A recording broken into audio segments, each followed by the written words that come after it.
Assalamualaikum warahmatullahi wabarakatuh. Bismillahirrahmanirrahim. Alhamdulillahi rabbil alamin. Wassalatu wassalamu ala asyrafil anbiya'i wal mursalin sayyidina wa maulana Muhammadin wa ala alihi wa sahbihi ajma'in. Amma ba'd. Para pemirsa, saudara-saudari kaum muslimin, muslimat rahimakumullah dimanapun Anda berada. Pada kesempatan ini insyaallah saya akan menyampaikan tentang perkembangan peradaban Islam masa modern yang menjadi materi pembelajaran di SMK SMA Nusantara Balikpapan.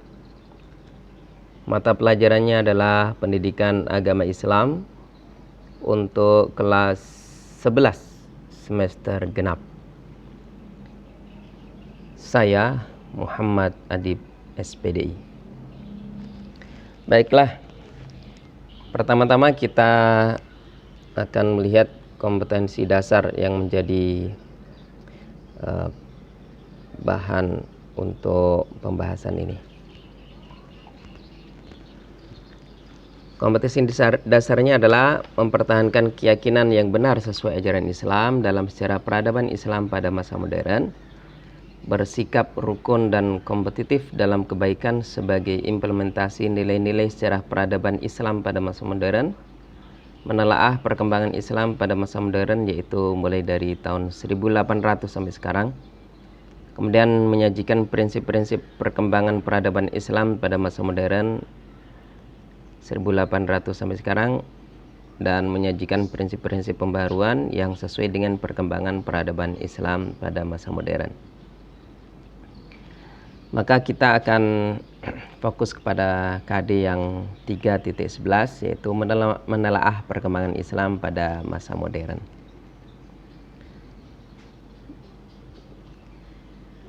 Kalau kita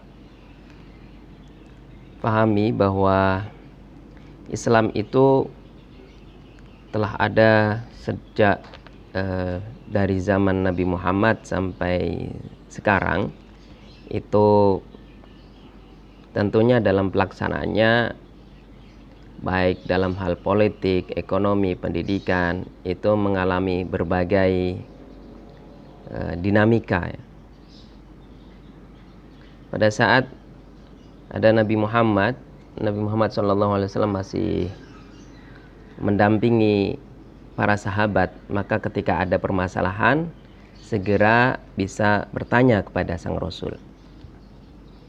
Namun ketika sang Rasul sudah tidak mendampingi lagi, maka kita didampingi oleh peninggalan beliau yaitu Al-Quran dan hadis Nabi.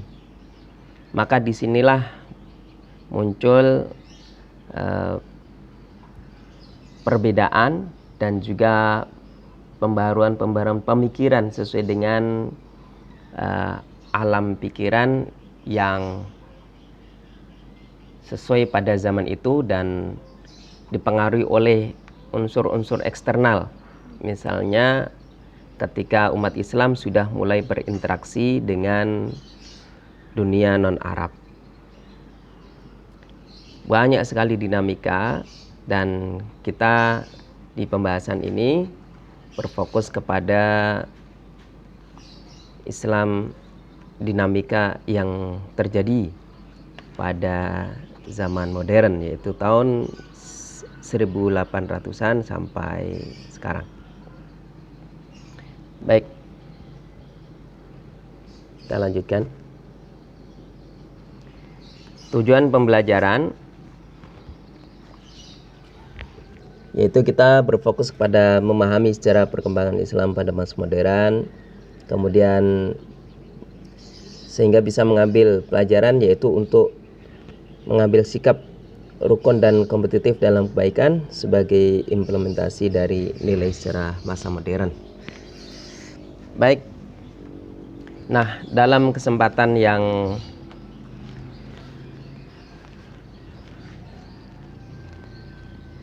cukup singkat ini saya akan merangkumnya berfokus kepada para tokoh.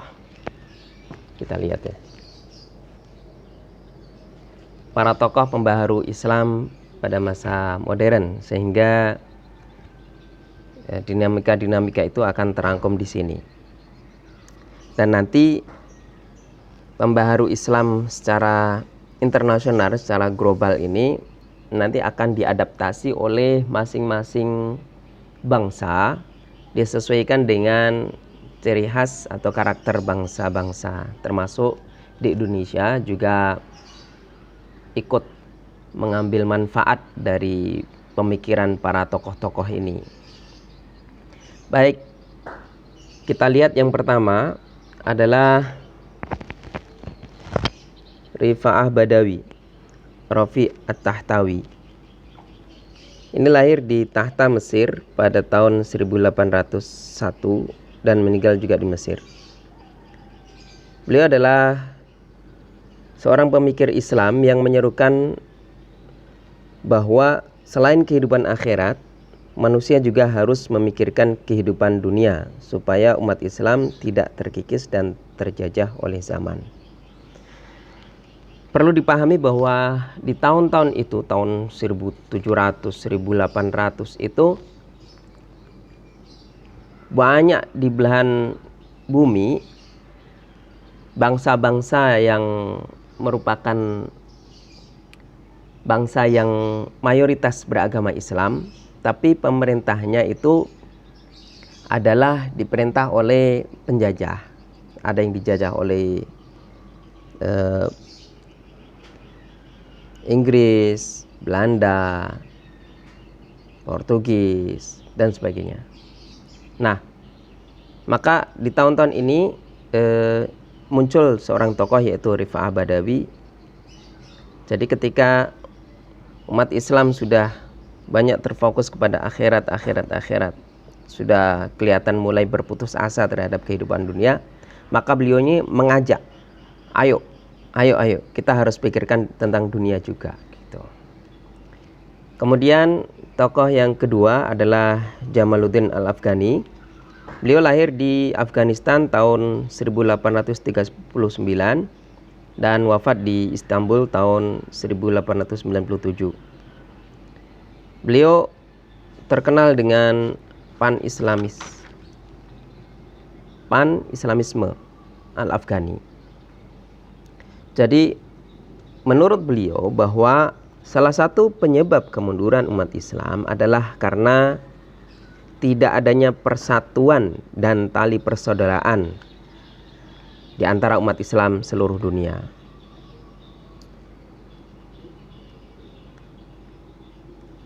Terputusnya tali persaudaraan ini bukan hanya terjadi di kalangan kaum awam, tetapi juga terjadi pada kalangan ulama, bangsawan, dan para penguasa Islam. Baik, kita perlu kasih penjelasan di sini bahwa di tahun-tahun itu memang bangsa-bangsa yang mayoritas Islam memang susah untuk berkomunikasi atau menjalin hubungan ya, karena selalu diawasi oleh kaum penjajah, sehingga pada akhirnya mereka cenderung terkotak-kotak di bangsa-bangsanya masing-masing. Salah satunya yang lumayan untuk bisa ada jalur komunikasi adalah yang pertama ketika musim haji. Maka kita lihat orang zaman dulu kalau haji itu bisa misalkan haji langsung berapa bulan, 6 bulan, atau bahkan ada yang tinggal di Mekah itu 1 tahun misalkan, sesuai dengan ongkos yang dia sudah bisa siapkan. Nah, yang kedua jembatannya adalah para mahasiswa atau orang-orang yang belajar agama di luar negeri. Maka kalau kita lihat diplomat awal kita, bangsa Indonesia itu adalah orang-orang yang belajar ke luar negeri. Misalkan yang pernah belajar di Irak, nanti dia bisa berhubungan dengan pemerintah yang di Irak sana. Kemudian misalkan lobby-lobby politik dengan pemerintah Mesir itu dilakukan oleh mahasiswa mantan mahasiswa ya, yang lulusan Mesir dan sebagainya. Termasuk juga yang pernah belajar di Belanda, misalnya di Leiden, Universitas Leiden, berdiplomasi dengan di sana. Jadi disitulah jembatan komunikasi antara bangsa-bangsa itu pakai, jadi kanal-kanalnya itu bukan lewat negara antar negara, bukan. Karena di saat itu negara-negara itu, bangsa-bangsa yang beragama Islam itu banyak dijajah kondisinya. Jadi komunikasinya di situ. Nah, dari Jamaluddin Al-Afghani ini yang menyerukan pan-Islamisme, ayo pada intinya itu mulai dijalin lagi lah komunikasi persaudaraan, jadi merasa satu sesama saudara sama muslim itu ditingkatkan lagi. Nah, itu kita lanjut ke tokoh yang ketiga, yaitu Sultan Mahmud kedua, yang hidup pada tahun 1785 sampai 1839. Jadi tahun 1800-annya ini adalah ketika beliau sudah menjadi tokoh atau menjadi pemimpin di Turki. Nah, Sultan Mahmud II ini termasuk tokoh pembaharu di bidang pendidikan, sekolah-sekolah. Jadi beliau mendirikan sekolah-sekolah modern, baik tingkat menengah maupun sekolah-sekolah tinggi. Jadi beliau mempersiapkan ketika dunia ini sudah menuju ke modernitas yang berhubungan dengan kejuruan, keterampilan-keterampilan, beliau ikut menyiapkan. Berikutnya bahwa beliau juga mendirikan sekolah tinggi militer yang didirikan pada tahun 1808. Selain itu juga ada sekolah Maktabi Ma'arif, semacam sekolah tinggi administrasi yang mencetak tenaga-tenaga administrasi negara, administrasi perkantoran, administrasi bisnis, dan sebagainya. Ada juga sekolah Maktabi Ulumi Adabiyat untuk mencetak tenaga terampil di bidang bahasa dan penerjemahan, serta sekolah tinggi kedokteran dan sekolah tinggi teknik. Jadi pendidikan yang dulu masih banyak berfokus kepada keagamaan. Nah, oleh Sultan Mahmud ini sudah dikasih tambahan-tambahan ilmu tentang keterampilan-keterampilan yang mirip dengan dunia barat. Kalau kita lihat secara sejarah di zaman dulu sekali ya, di zaman-zaman era Al-Ghazali dan sebagainya, itu sebenarnya teknologi juga sudah. Namun masa-masa sebelum era modern ini, jadi pada masa awal-awal penjajahan dunia barat ke dunia Islam, itu memang orang Islam sedang pada posisi banyak berfokus kepada bidang keagamaan.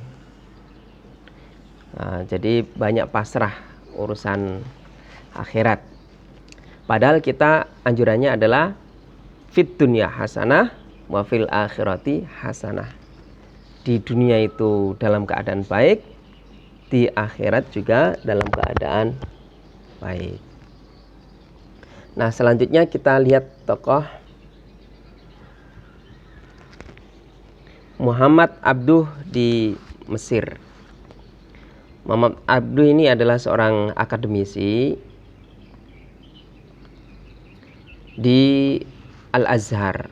Nah, sampai sekarang juga Al-Azhar masih ada di Universitas Al-Azhar itu masih menjadi universitas yang menjadi kebanggaan umat Islam seluruh dunia. Banyak sekali mahasiswa-mahasiswa yang berasal dari seluruh dunia yang memimpikan untuk belajar agama di Al-Azhar.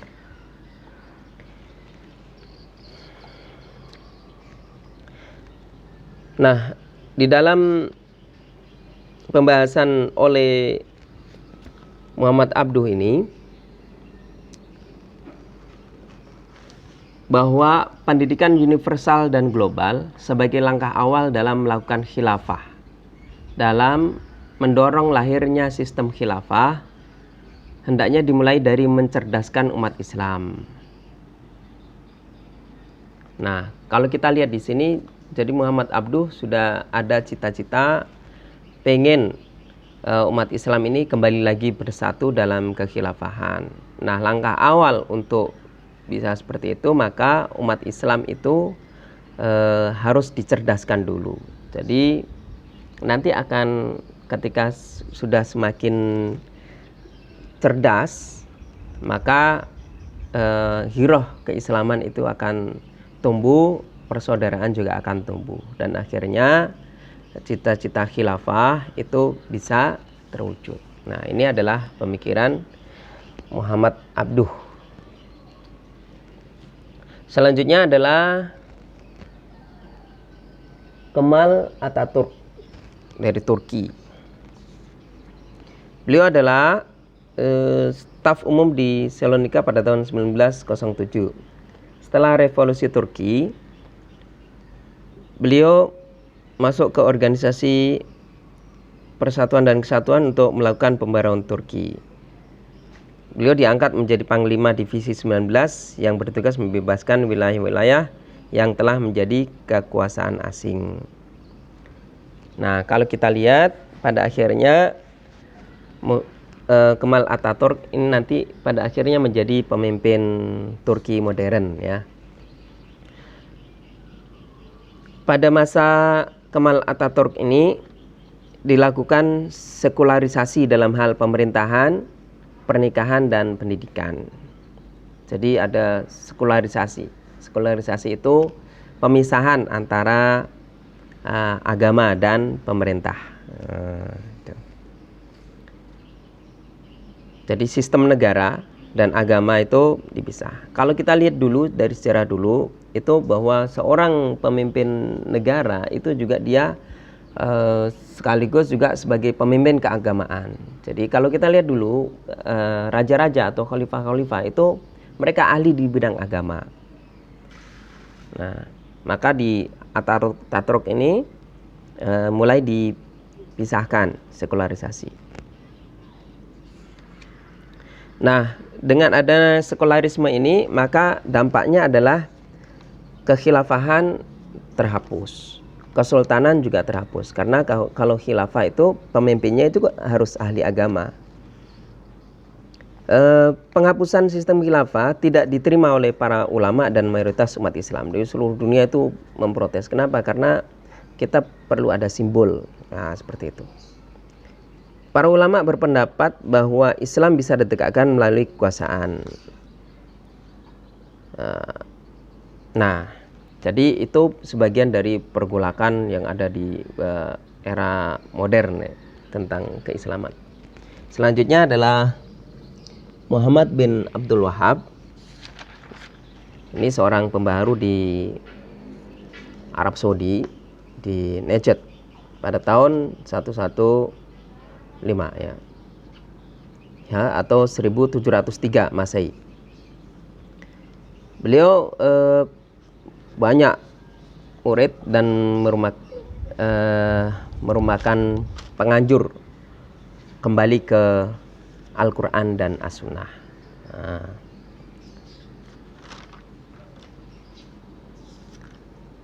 Nah, selanjutnya kita bahas tentang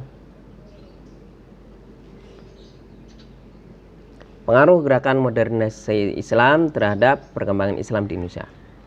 Jadi banyak berbagai pemikiran-pemikiran baru di dunia di zaman-zaman itu.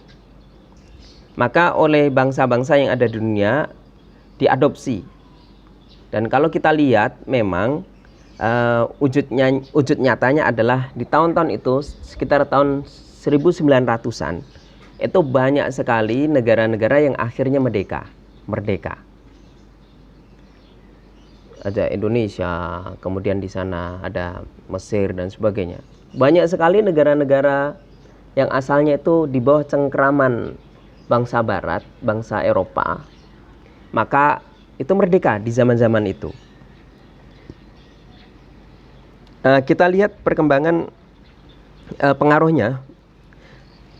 dari perkembangan pemikiran-pemikiran di dunia atau gerakan-gerakan di dunia, pengaruhnya terhadap Indonesia. Di Indonesia muncul ormas-ormas Islam yang sifatnya mulai nasional ya, bukan hanya lokal, yaitu Serikat Dagang Islam yang akhirnya nanti jadi Serikat Islam, yang SDI awalnya dari Haji Samanhudi kemudian digantikan oleh Hos Cokro Aminoto. Nah, Hos Cokro Aminoto ini dianggap sebagai tokoh kunci di dalam kesadaran pemikiran pergerakan secara nasional di Indonesia. Nah, tokoh-tokoh nasional itu banyak yang berguru kepada Hos Cokro Aminoto. Kemudian Muhammadiyah, Kiai Ahmad Dahlan, Nahdlatul Ulama, Kiai Haji Hasyim Asy'ari. Persis seperti Al-Jami'atul Wasliyah dan lain-lain. Maka banyak semakin berkembang. Jadi giroh keislaman semakin berkembang. Perlu dicatat di sini bahwa organisasi ini bukan untuk memecah-mecah, bukan ya. Jadi ini justru untuk membangkitkan. Karena satu organisasi mungkin jangkauannya sekian persen, atau ada yang jangkauannya di perkotaan. Jadi sesama aktivis ini mereka saling bekerja sama untuk membangkitkan kesadaran umat terhadap pentingnya bergerak. Jadi tidak hanya memikirkan tentang diri sendiri, tapi juga memikirkan tentang bangsa.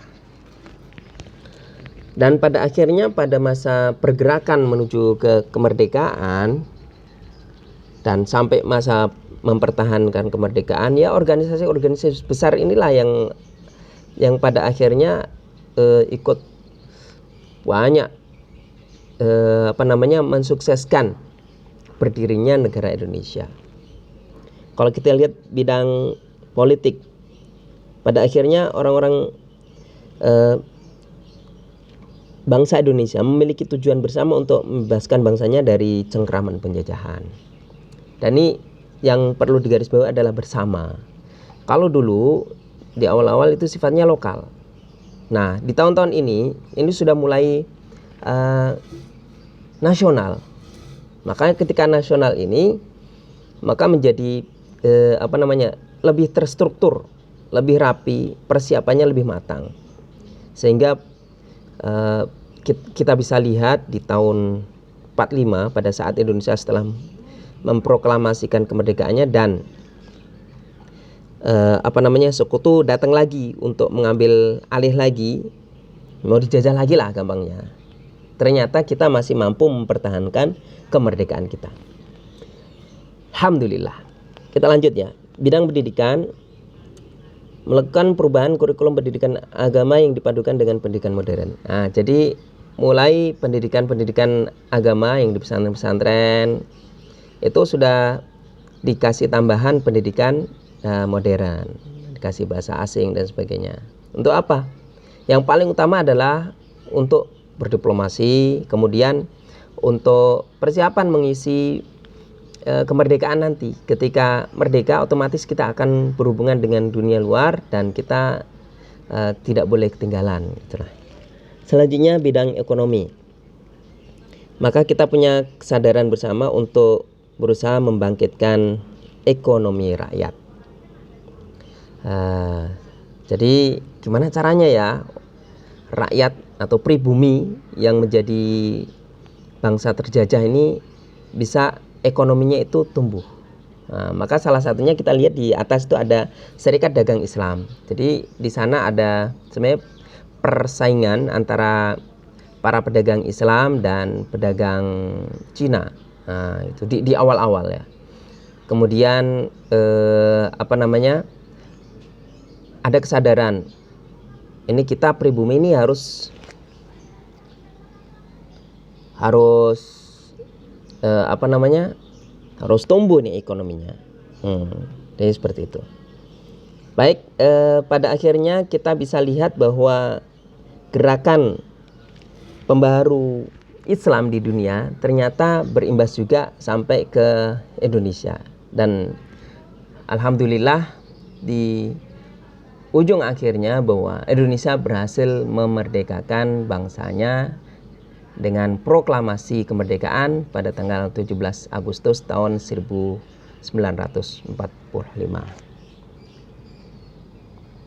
Alhamdulillahirrabbilalamin. Terima kasih atas perhatiannya. Wassalamualaikum warahmatullahi wabarakatuh.